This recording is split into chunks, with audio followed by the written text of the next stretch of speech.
Hello, friend. This is Murad Lazar, your host. Today we return to the coffee shop in West Beirut to join Hakim and his two closest friends as they try once again to solve the world's problems over Turkish coffee, hookah, and backgammon. If you're new to us, you may want to listen to the first 3 episodes where Hakim wrestles with the incredible question he is convinced was presented to him in a dream by the Almighty himself. If I promise to grant you the deepest desire of your heart, what will you ask for?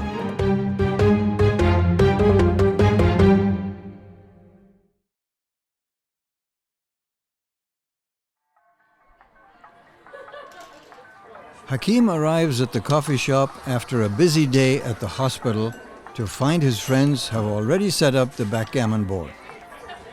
Mustafa and Subhi are in the middle of an intense game, but they stop playing long enough to greet their friend with warm embraces and the traditional 3 kisses, alternating on each cheek.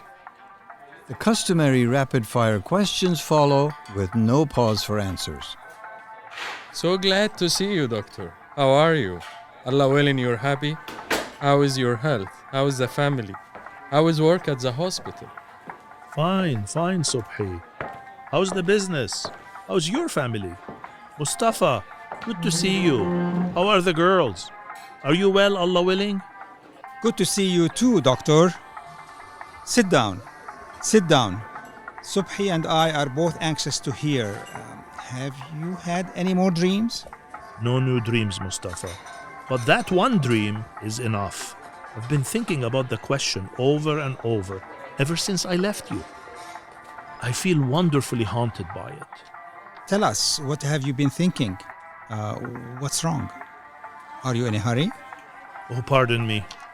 I'm just looking at my watch to make sure I don't stay too late tonight.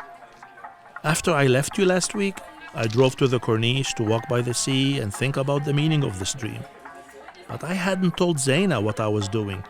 She wasn't very happy with me for staying out so late without telling her. Wives always get upset when we don't show up right when they expect us. Why do they have to make such a fuss? True, Subhi. But at the same time, we have to consider how our wives must feel. They have good reason to worry about us, considering all the kidnappings and killings we've seen during the war, and even now sometimes. I'm sure you're right, Mustafa. We do get caught up in our own worlds. I suppose, but why does time always have to be so important? Isn't enjoying each other's company more important than living by the clock? I think that's a leftover from the French and British during those colonial days. Yes, but Americans, they are the worst slaves to the clock. I just started a business deal with an American company, and let me tell you, you have to be right on time for meetings every time. Well, Subhi, look, I'm going to act like an impatient American now. Doctor, I am tired of waiting for you to tell us. What have you decided to ask Allah for? Mustafa, after much contemplation, I'm going to ask for peace. I knew it. Mustafa, didn't I tell you he will ask for peace? I think that's a sensible choice, Doctor. Everywhere you turn, there's trouble and conflict. There's the Syrians always trying to control things in Lebanon ever since we were part of Syria under the French administration, thanks to the League of Nations. And the Americans never stop meddling in our affairs. You know, they're just involved because of the oil Allah blessed the Middle East with. Even at home, there is no peace. My uncle's family has been fighting with us for 3 generations. How stupid is that? You're right, Mustafa. On a more personal level, there is plenty of turmoil in my conscience right now. Your conscience? What do you mean by that, Subhi? Money, of course. Isn't that the usual problem when families fight? I borrowed some money from an uncle and haven't been able to pay him back yet. Now, he won't even talk to me. My conscience tell me I'm neither pleasing Allah nor my uncle, so no peace here. Work isn't any better. I have been a leading marketing rep for 15 years, and they just made a 30-year-old woman my manager just because she's a niece of the owner. She doesn't know a thing about the business. I wanna scream. I'm sorry, Subhi. That's the way things are, isn't it? Without the right connections, you can never get ahead. I understand about money problems. There is real turmoil in my brother Abdullah's family. He invested a lot of money with Lehman Brothers, and when they went bankrupt, he lost it all. The money for his 5 children's university education, his retirement, and the savings for caring for his wife's parents in old age, all gone. His family is devastated, and Abdullah cannot sleep at night. Definitely, our family could use some peace.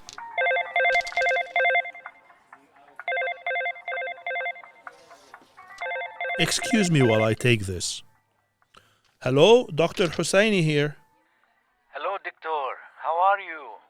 I hope you are well. Who is speaking? Mahmoud Ramadan, your very grateful patient from the motorcycle accident. Oh, yes, of course, Mr. Ramadan.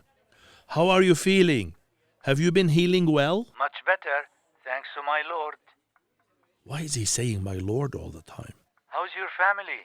I know you are busy, but you said you'd like to hear about my dream. I'm calling to see when we could have coffee together.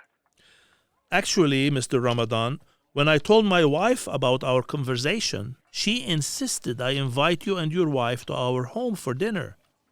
How about a week from this coming Sunday? Say around 7 o'clock? We live in West Beirut. I'll send you the address by SMS.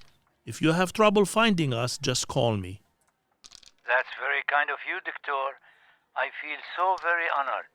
My wife and I will look forward to seeing you. Peace to you. Wow! Which lucky patient gets to have dinner at his doctor's home? Well, it's an interesting story, Subhi. Somehow I think it's related to the question I was asked in my dream. Seriously? Your adventure continues.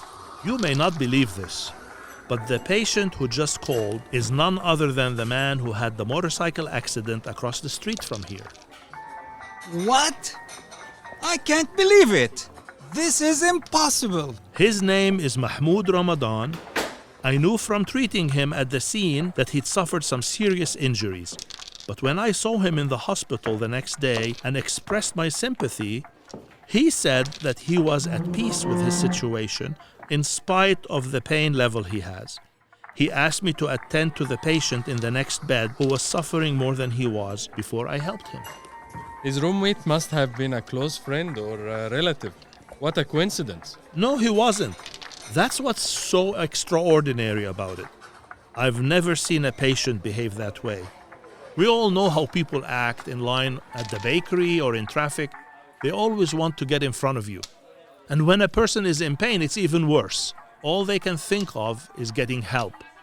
But here's a man who was injured and is clearly suffering, yet he is more concerned about his fellow patient than himself. And he summarized his entire situation by saying he was thankful to his Lord. Mustafa, you're better acquainted with religious practices than I am. Do you know any Muslims who use the term, my Lord? None of the ones I know. I suppose there could be some. Is it respectful to talk about the Almighty in such familiar terms? Come to think about it, I think I recall one reference like that in the Quran. I have to admit, there was a serenity about Mahmoud that really impressed me. He was truly at peace. He seemed to be sincere in his concern for the other patient and in the way he related to Allah. And when I asked him about it, he told me it started with a dream. A dream? Was it like yours, Hakim? That's what I want to find out. Since I'm asking Allah for peace, I want to hear more from this man who seems to, well, shall I say, love Allah? I look forward to hearing what you learn. Look at that. I'm overtaking you, Mustafa. Hey, what are you doing? It's my turn. Just seeing if you're paying attention.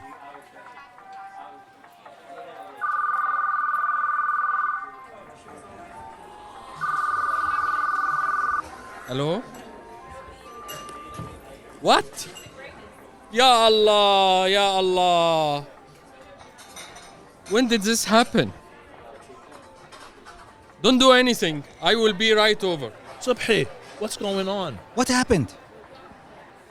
They kidnapped him. They kidnapped my brother, my younger brother. He's been kidnapped. By whom? I don't know. I don't know anything. I have to go. This is terrible. Subhi, I'm so sorry. What can we do to help? Is there an official we can call to get him released? I don't know. I will call you. I will call you when I know more. I'm coming with you. Both of you go. I'll take care of the bill. Don't argue. Allah be with you both. Will this never end? What in the world is happening? It's either shootings or kidnappings or bombings. I'm glad Mustafa went with them. I hate to think of the scene they're walking into. I'm sure the whole family is yelling, crying, vowing revenge on the kidnappers. The women weeping. Ugh.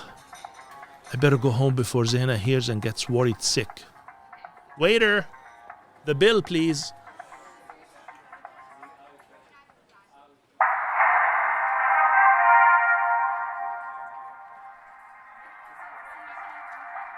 We interrupt this program with breaking news about the escalating tensions in Gaza. It appears that a van loaded with explosives was detonated at an Israeli checkpoint. Multiple casualties are reported in the incident. Please tune in at 7 for more details. May Allah rescue us. Oh yes, we all need peace.